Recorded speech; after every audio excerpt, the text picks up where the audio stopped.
Update muna nga tayo. Ano bang masasabi ng isang artikulo na ito sa nasabing concert ng SB19 sa Hong Kong? Hong Kong News Update.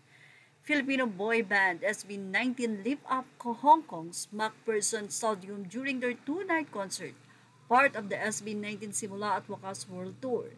The member Pablo, Josh Talcan, and Justin shared their excitement about exploring the city and tasting local delicacies like Hong Kong-style roasted pork.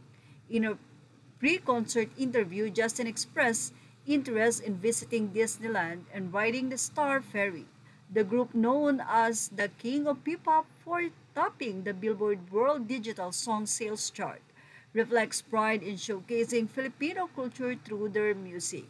Their hit song Gento has drawn attention for its phonetic resemblance to Mirror member Kyung-tu. The group humorously noted that after performing it felt like calling his name and expressed a desire to collaborate with Mirror in the future.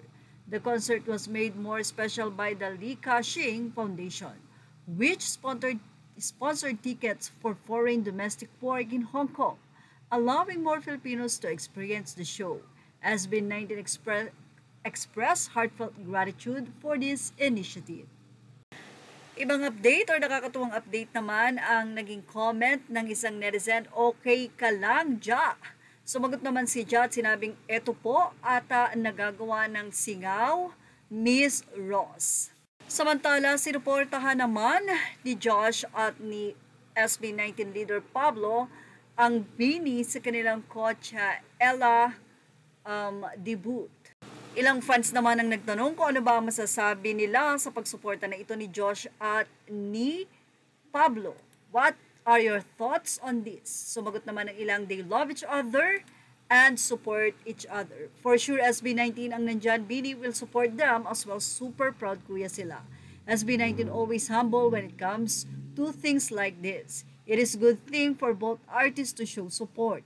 Nagkataon na nauna silang na-invite, for sure SB19 makakapag-perform din sila sa Coachella. Samantala, SB19 may sweet message sa kanilang si Pinunong Pablo. Happy birthday sa pinaka-Pablo rito naming Pinuno. Isang fan naman ang ipinagmalaki na very secured na nga ang kanyang ticket para sa darating na Fast Zone sa October 26, 2025. At yan ang ating showbiz snap update. Images are all credit to the rightful owners. Thank you for watching.